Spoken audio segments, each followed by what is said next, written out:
اس صحرا میں، اس بیابان میں آپ ہمیں کس کے سہارے چھوڑ کر جا رہے ہیں؟ آپ نے کوئی جواب نہیں دیا، آپ چلنے لگے۔ پھر پوچھا اے ابراہیم ہمیں بتائیے تو صحیح کہ آپ کس کے آسرے پہ ہمیں چھوڑ کے جا رہے ہیں؟ پھر جواب نہیں دیا۔ پھر بی بی ہاجرہ نے بڑے کمال کا سوال کیا کہ ہمیں یہ بتا دیجئے کہ آپ جو یہ ہمارے ساتھ کر رہے ہیں، جو ہمیں چھوڑ کر جا رہے ہیں، کیا یہ اللہ کا حکم ہے؟ حضرت ابراہیم علیہ السلام نے کہا کہ ہاں یہ اللہ کا حکم ہے۔ اللہ اکبر۔ ناظرین ذرا غور کیجئے، بی بی ہاجرہ رضی اللہ تعالیٰ عنہ جب یہ سنا تو آپ نے فرمایا کہ خداوند کریم مجھ کو اور میرے بچے کو ضائع نہیں فرمائے گا، اگر اللہ کا حکم ہے تو ہم راضی ہیں۔ یہ کیسا خاندان تھا، یہ کیسی قربانی تھی ناظرین۔ حضرت ابراہیم علیہ السلام اپنی فیملی کو چھوڑ کر واپس آ گئے۔ ابھی بھی ہاجرہ نے کچھ دنوں تک تو جو سامان تھا، کھجوریں تھیں، پانی تھا، اس سے اپنا بھی گزارا کیا، بچے کا بھی گزارا کیا، دودھ پلاتی رہی بچے کو، لیکن اس کے بعد وہ پانی بھی ختم ہو گیا، کھانا بھی ختم ہو گیا۔ بی بی ہاجرہ رضی اللہ تعالیٰ عنہ کا بھی دودھ اب سوکھ گیا۔ اب حضرت اسماعیل بھوک سے تڑپ رہے ہیں، دودھ پیتا بچہ ہو اور ماں اسے روتا کیسے دیکھ سکتی ہے؟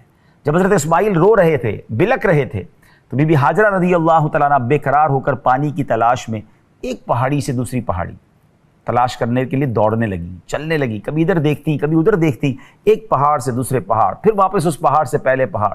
ناظرین یہ کون سے پہاڑ ہیں؟ یہ وہ تاریخی پہاڑ ہیں جنہیں ہم صفا اور مروہ کہتے ہیں۔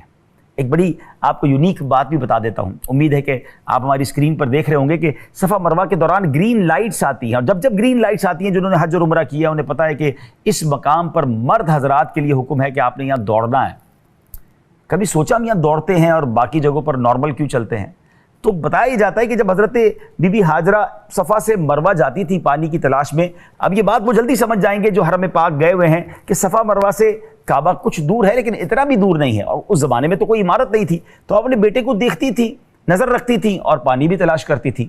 مگر ایک مقام ایسا آتا تھا جب بیچ میں ایک چھوٹی سی پہاڑی آ جاتی تھی تو آپ کو حضرت اسماعیل نظر نہیں آتے تھے، تو آپ اس دوران دوڑتی تھی تاکہ جلدی سے وہ پہاڑی کا راستہ ختم ہو جائے، پھر حضرت اسماعیل نظر آ جاتے تھے تو آپ نارمل چال سے چلتی تھی۔ اللہ اکبر۔ اللہ نے اس ماں کی ادا کو کتنا پسند کیا کہ جہاں جہاں آپ نارمل چلی ہیں ہم نے وہاں پر نارمل انداز سے چلنا ہے۔ جہاں بی بی ہاجرہ نے اس چھوٹی سی پہاڑی کی وجہ سے کہ حضرت اسماعیل نظر نہیں آ رہے، دوڑ رہی ہیں، وہاں ہمیں دوڑنا ہے۔ اللہ اکبر۔ قدم قدم رب نے یادگار بنا دیا، اس ماں کی ادا کو ایسا یادگار بنا دیا کہ کسی عمرہ کرنے والے کا نہ عمرہ کمپلیٹ ہوگا جب تک وہ سعی نہ کرے۔ ناظرین ہوا کیا؟ حضرت اسماعیل علیہ السلام رو رہے ہیں۔ اب جب بچہ روتا ہے تو پیروں کو رگڑتا ہے، آپ نے پیروں کو بھی رگڑ رہے تھے۔ حضرت جبریل امین علیہ السلام تشریف لائے اور اسی جگہ پر اپنا پیر زمین پر مارا اور وہاں سے چشمہ جاری ہو گیا۔ اب ایسا پانی جاری ہوا کہ حضرت ہاجرہ جب آتی ہے دیکھتی پانی کا چشمہ جاری ہو گیا ہے، تو آپ نے بے ساختہ کہا زمزم۔ زمزم کہتے ہیں رک رک۔ اب چونکہ وہ آپ کی زبان سے زمزم نکلا تو اس پانی کا، اس چشمے کا نام ہی زمزم ہو گیا۔ ناظرین ایک اور بڑی تاریخی بات، بڑی یونیک بات کہ آپ نے بھی کبھی اپنے علاقے میں بورنگ کروائی ہوگی، کنواں کھدوایا ہوگا، پانی نکالا ہوگا۔ 50 سال، 100 سال، بہت بڑی بات ہو گئی تو 200 سال وہ کنواں یا چشمہ یا بورنگ کا پانی چلتا ہے نارملی، اس کے بعد یہ کنویں سوکھ جاتے ہیں۔ آپ کو اندازہ ہے کہ زمزم کو کتنے سال ہو گئے ہیں؟ اگر کیلکولیشن کریں تو یہ 5000 سال سے زیادہ عرصہ ہو چکا ہے، اور یہ چشمہ جاری ہے، یہ پانی جاری ہے۔ اور آپ ذرا سوچیں کہ روزانہ لاکھوں کروڑوں گیلن نکالا جاتا ہے، کیونکہ حرم پاک میں کتنے لوگ اسے پیتے ہیں، مدینہ پاک کے حرم میں پیتے ہیں، پھر دنیا بھر کے حاجی لے کر جاتے ہیں، ایکسپورٹ ہوتا ہے یہ پانی۔ مگر مجال ہے کہ زمزم کا کنواں سوکھ جائے، اور کیسا صاف شفاف پانی ہے۔ جب بھی اس کا ٹیسٹ کروایا گیا لیبارٹری میں بیسٹ منرل واٹر بنتا ہے، نہ گھر لے جائیں تو اس میں اسمیل نہیں آتی ہے۔ اور سبحان اللہ یہ زمزم جو ہے یہ غذا بھی ہے۔ جی ہاں، حضرت اسماعیل علیہ السلام کے لیے دودھ کا بھی اس نے کام کیا، پانی کا بھی کام کیا، غذا کا بھی کام۔ اور اللہ اکبر، آج بھی زمزم بڑی طاقت دیتا ہے۔ اور نبی پاک علیہ السلام کی وہ شاندار حدیث جس کا مضمون ہے کہ زمزم جس نیت سے پیا جائے وہ پوری ہو جاتی ہے۔ یہ زمزم اس لیے ہے جس لیے اس کو پیے کوئی، اسی زمزم میں جنت ہے، اسی زمزم میں کوثر ہے۔ زمزم کو دیکھنا بھی عبادت ہے ناظرین، سبحان اللہ۔ اب جیسے پانی آ گیا تو اب یاد رکھیے کہ جہاں پانی ہے وہاں زندگی ہے، اس علاقے میں تو ویسے ہی پانی نہیں تھا، قافلے گزرتے تھے، اب جب دیکھا پانی ہے تو انہوں نے بی بی ہاجرہ رضی اللہ تعالیٰ عنہ سے یہی بسنے کی اجازت طلب کی، آپ نے اجازت دی، کچھ گھر آباد ہوئے، آہستہ آہستہ آہستہ اب یہ مکہ جو ہے وہ آباد ہونے لگ گیا۔ حضرت ابراہیم علیہ السلام تشریف لائے اور اب کعبے کی تعمیر کی باری ہے، اب حکم دیا گیا کعبے کی تعمیر کی جائے۔ یاد رہے کہ حضرت آدم علیہ السلام نے بھی کعبے کی تعمیر کی تھی، مگر طوفان نوح میں کعبے کو اٹھا لیا گیا تھا کیونکہ وہاں پانی ہی پانی تھا۔ حضرت جبریل امین علیہ السلام حجر اسود اور مقام ابراہیم، یہ دو جنتی پتھر تھے، وہ جبل ابو قبیس پر رکھ آئے تھے، اور اب جب کعبے کی تعمیر کا پھر سلسلہ شروع کرنا تھا تو حضرت ابراہیم علیہ السلام کو آرڈر دیا گیا، حکم دیا گیا کہ اے ابراہیم کعبے کی تعمیر کرو۔ دیکھیں نا ناظرین، ہم دنیا میں اپنا گھر بناتے ہیں تو ہمیں ایک ڈیمارکیشن پلان ملتا ہے، ایک ایسا نقشہ ملتا ہے جس سے ہمیں پتہ چلتا ہے کہ یہ پلاٹ کی وڈتھ کیا ہے، لینتھ کیا ہے، چوڑائی اور لمبائی کیا ہے، اور اسی کے مطابق ہم اپنے گھر کی یا اس پلاٹ میں تعمیرات کرتے ہیں۔ حضرت ابراہیم علیہ السلام کو اسی ڈائمنشن پر، اسی جگہ پر کعبہ تعمیر کرنا تھا جو حضرت آدم علیہ السلام کے دور میں تعمیر ہوا تھا۔ کعبہ مشرفہ کی ایک اور شان آپ کو بیان کروں ناظرین، جنہوں نے کعبہ دیکھا ہے انہیں مبارک ہو، اللہ آپ سب کو مجھے بار بار دیکھنا نصیب فرمائے۔ کعبہ شریف کے بالکل اسی سیدھ میں 7ویں آسمان پہ فرشتوں کا کعبہ بھی ہے، جسے بیت المعمور کہا جاتا ہے، وہ فرشتے طواف کرتے ہیں۔ تو یہ جو ڈائمنشن ہے، یہ ایگزیکٹلی جو حدود اربع ہے، یہ بہت ضروری تھا کہ وہیں تعمیر کیا جائے، مگر کوئی نقشہ تھا نہیں، کوئی نشان تھے نہیں۔ تو حضرت ابراہیم علیہ السلام نے اللہ کی بارگاہ میں عرض کی کہ مولا میں کعبہ کیسے تعمیر کروں؟ تو اب ایک بادل بھیجا گیا، روایتوں میں آتا ہے وہ بادل جہاں جا کر رک گیا اسی کے سائے میں، یعنی گویا اللہ کی رحمت سے یہ اشارہ ملا کہ اسی کے سائے میں جہاں تک سایہ ہے کعبے کی تعمیر کی جائے۔ اب تعمیر کے لیے جب پتھر تلاش کرنے تھے تو حضرت ابراہیم علیہ السلام اور حضرت اسماعیل علیہ السلام کو گائیڈ کیا حضرت جبریل امین نے کہ جبل ابو قبیس سے یہ 2 پتھر بھی لائے جائیں، یہ جنتی پتھر ہیں۔ وہ پتھر لایا گیا، حضرت ابراہیم علیہ السلام ایک پتھر پر کھڑے ہو گئے، اور وہ پتھر آج جس کو مقام ابراہیم کہتے ہیں۔ اس پتھر کی ایک اور شان یہ ہے ناظرین کہ پہلے تو اس پتھر نے حضرت ابراہیم علیہ السلام کے قدموں کے نشان اپنے اندر کیسے جذب کر لیے کہ آج 5000 سال سے زیادہ وقت ہو چکا ہے، اپنی آنکھوں سے آج بھی ہم حضرت ابراہیم علیہ السلام کے بالکل واضح قدموں کے نشان دیکھ سکتے ہیں۔ ناظرین مقام ابراہیم آپ اسکرین پر دیکھ رہے ہوں گے، اس کے اوپر یہ جو گولڈن ایک طرح سے جالی لگی ہوئی ہے، یہ 200-400 سال پہلے لگی ہوگی، یہ کوئی ہزاروں سال پرانی نہیں ہے، یہ ہزاروں سال یہ پتھر کھلے آسمان تلے رہا۔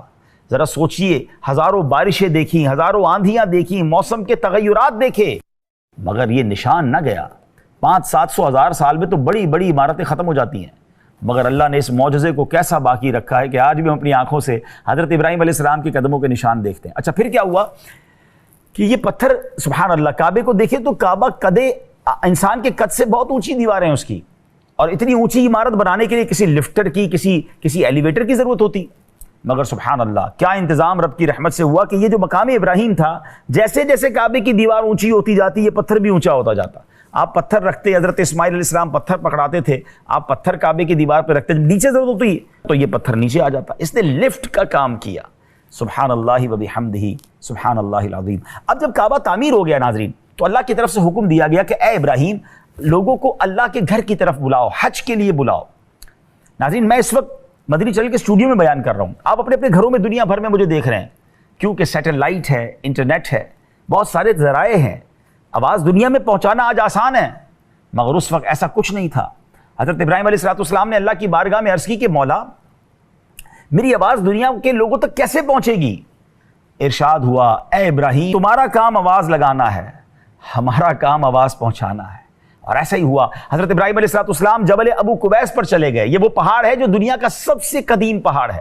اگر آپ یہ پہاڑ دیکھنا چاہتے ہیں، اللہ آپ کو اور مجھے مکہ پاک کی حاضری عطا فرمائے۔ جبل صفا جو ہے، کوہ صفا، جہاں سے صفا مروہ کی سعی شروع ہوتی ہے، جب آپ اس سے باہر نکلتے ہیں، آج ایک بڑا پہاڑ وہاں موجود ہے جس پر محل بنا ہوا ہے، یہی جبل ابو قبیس تھا۔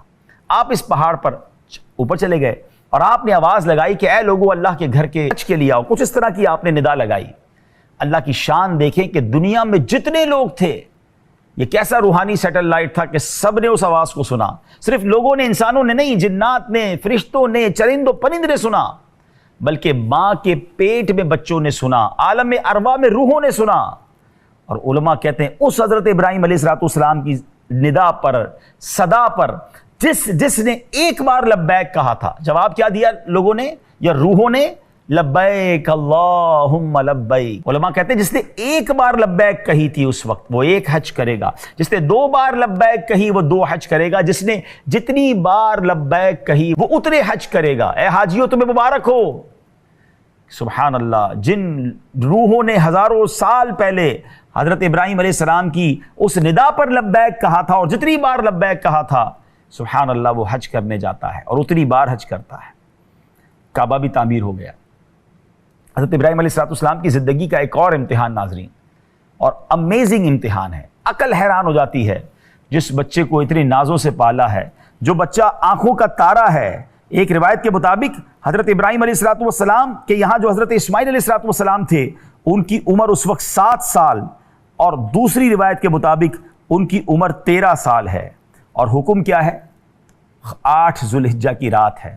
خواب میں آپ دیکھتے ہیں کہ کوئی کہنے والا کہہ رہا ہے بے شک اللہ عز و جل تمہیں اپنے بیٹے کو ذبح کرنے کا حکم دیتا ہے۔ آپ صبح سے شام تک غور کرتے رہے کہ یہ خواب اللہ کی طرف سے ہے یا شیطان کی طرف سے ہے۔ اسی لیے 8 ذوالحجہ کو یوم الترویہ کہا جاتا ہے ناظرین۔ ترویہ کہتے ہیں سوچ بچار کا دن۔ آپ کا وہ دن سوچ بچار میں گزرا، پھر 9 کی رات آئی، پھر یہی خواب دیکھا، اب آپ سمجھ گئے کہ یہ خواب اللہ ہی کی طرف سے ہے، آپ نے یقین کر لیا، پہچان لیا۔ اس لیے 9 ذوالحجہ کو یوم العرفہ کہا جاتا ہے، پہچان کا دن۔ اب 10 ذوالحجہ کو آپ نے پلان کر لیا کہ آج میں نے بیٹے کو ذبح کرنا ہے، تو اس لیے 10 ذوالحجہ کو یوم النحر کہا جاتا ہے، یعنی ذبح کا دن۔ اللہ اکبر۔ اب ناظرین حضرت ابراہیم علیہ السلام اپنے بیٹے حضرت اسماعیل علیہ السلام کو لے کر چلنے لگے۔ شیطان ان کی جان پہچان والے ایک شخص کی صورت میں سامنے آیا اور پوچھنے لگا، اے ابراہیم کہاں کا ارادہ ہے؟ جواب دیے، کام سے جا رہا ہوں۔ شیطان کہتا ہے اپنے بیٹے اسماعیل کو ذبح کرنے جا رہے ہو نا؟ حضرت ابراہیم علیہ السلام نے کہا اسے، کیا تم نے کسی باپ کو دیکھا ہے کہ وہ اپنے بیٹے کو ذبح کرے؟ شیطان کہتا ہے ہاں میں دیکھ رہا ہوں کہ تم اسی کام کے لیے چلے ہو۔ آپ سمجھتے ہیں کہ اللہ عز و جل نے آپ کو اس بات کا حکم دیا ہے؟ حضرت ابراہیم علیہ السلام نے ارشاد فرمایا اگر اللہ عز و جل نے مجھے اس بات کا حکم دیا ہے تو پھر میں اس کی فرما برداری کروں گا۔ شیطان مایوس نہیں ہوا، وہ پھر حضرت اسماعیل علیہ السلام کی امی جان بی بی ہاجرہ کے پاس گیا۔ ماں کا دل تو بیٹے کے بہت کلوز ہوتا ہے نا۔ شیطان جا کر کہتا ہے اے بی بی ہاجرہ تمہیں پتہ ہے تمہارے شوہر تمہارے بیٹے کو لے کر کہاں گئے؟ تو وہ کہتی ہیں کہ وہ اپنے کسی کام سے لے کر گئے۔ شیطان کہتا نہیں، وہ ذبح کرنے کے لیے لے کر گئے۔ آپ کہتی کیا کوئی باپ اپنے بیٹے کو بھی ذبح کرتا ہے؟ تو شیطان کہتا ہے کہ اللہ عز و جل نے انہیں اس بات کا حکم دیا ہے۔ آئے ہائے، وہ کیسی خاتون تھی، کیسی اللہ کی رضا پر راضی رہنے والی خاتون ہے، کہتی ہے کہ رب کا حکم ہے تو پھر ہم بھی راضی ہیں۔ شیطان پھر حضرت اسماعیل علیہ السلام کے پاس 7 سال یا 13 سال کے بیٹے کے پاس آ کر کہتا ہے تمہیں پتہ ہے تمہارے بابا جان کہاں لے جا رہے ہیں؟ غور کیجئے ناظرین، اس وقت ہمارے گھروں میں قربانی کے جانور بندھے ہوئے ہیں، ہم قربانی کی طرف جا رہے ہیں۔ کبھی سوچئے یہ واقعہ کیا تھا اور یہ کیسی قربانی تھی؟ حضرت اسماعیل کہتے ہیں کہ بابا جان مجھے کہیں کسی کے پاس لے کر جا رہے ہیں۔ تو جب شیطان نے کہا نہیں تمہیں ذبح کرنے لے جا رہے ہیں، کہا باپ کبھی اپنے بیٹے کو ذبح کرتا ہے؟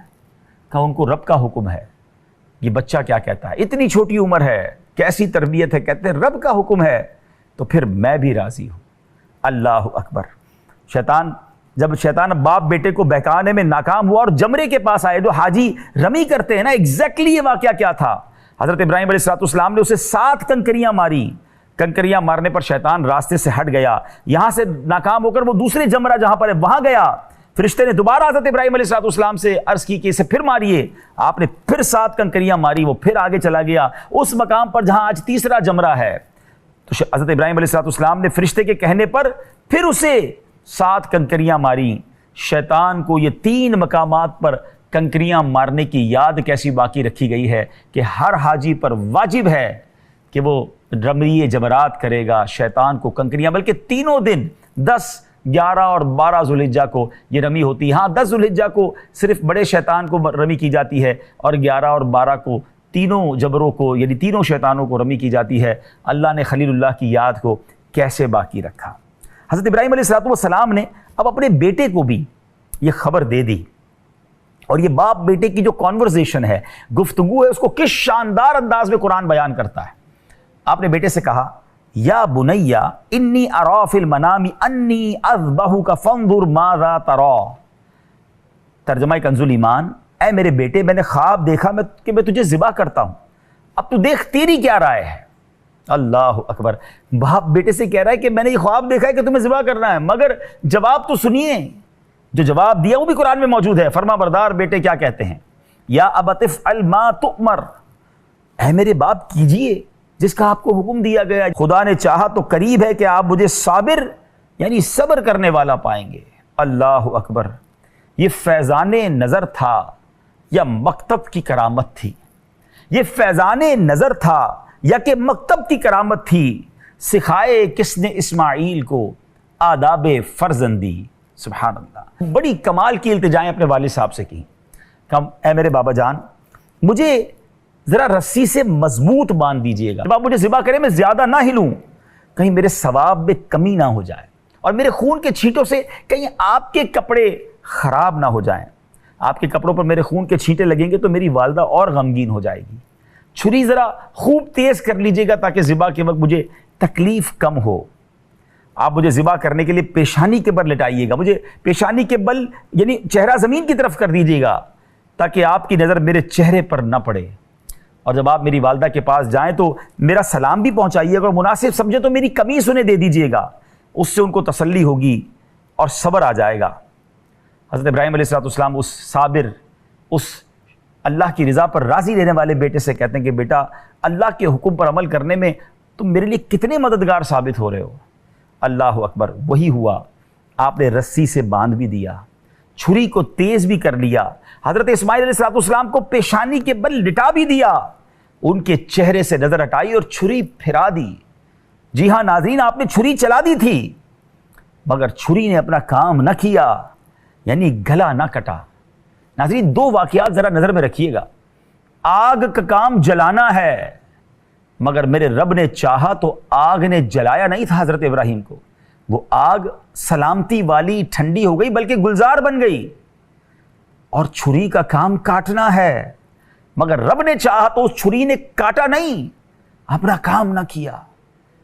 عقل کچھ کہتی ہے، میرا رب چاہے تو وہ کچھ، اس کی قدرت نظارے دکھاتی ہے کہ عقل حیران ہو جاتی ہے۔ ہم بہت ساری چیزوں کو عقل کے پیمانوں پر تولتے ہیں، ہم بہت ساری چیزوں کو لاجک اور کیلکولیشن پر تولتے ہیں، ہمیں لگتا ہے یہ معاملہ ہمارے بس میں نہیں ہے، یہ نہیں ہو سکے گا۔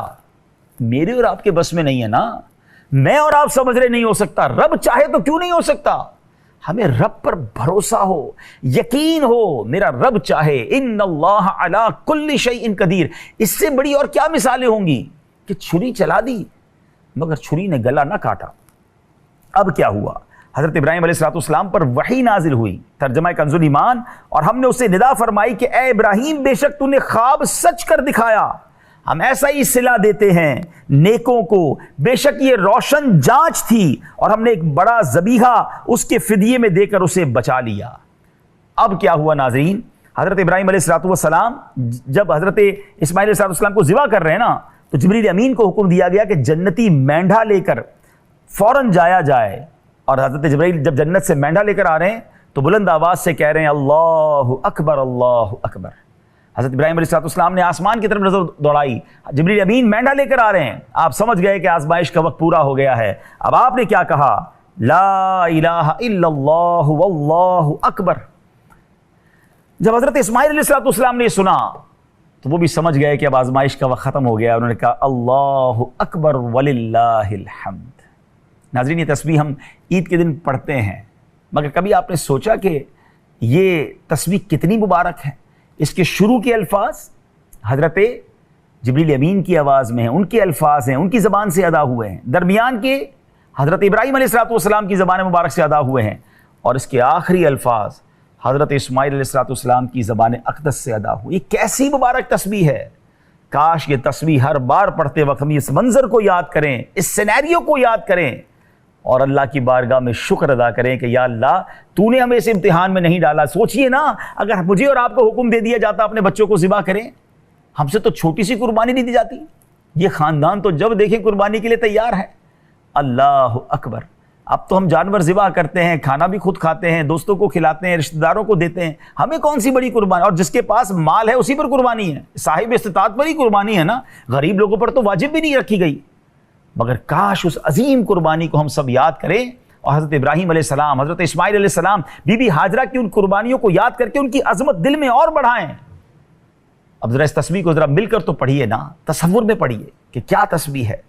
اللہ اکبر اللہ اکبر لا الہ الا اللہ واللہ اکبر اللہ اکبر وللہ الحمد اللہ اکبر اللہ اکبر لا الہ الا اللہ واللہ اکبر اللہ اکبر وللہ الحمد اللہ اکبر اللہ اکبر لا الہ الا اللہ واللہ اکبر اللہ اکبر وللہ الحمد۔ ناظرین، جو تسبیح ابھی ہم نے پڑھی ہے اور جو سنی ہے، یہ عید کے دن، عید الاضحیٰ جو بڑی عید ہے، عید کی نماز کے لیے جب جائیں گے تو بلند آواز سے پڑھتے ہوئے جائیں گے۔ عید الفطر میں یہ تسبیح پڑھنی ہے مگر کم آواز میں۔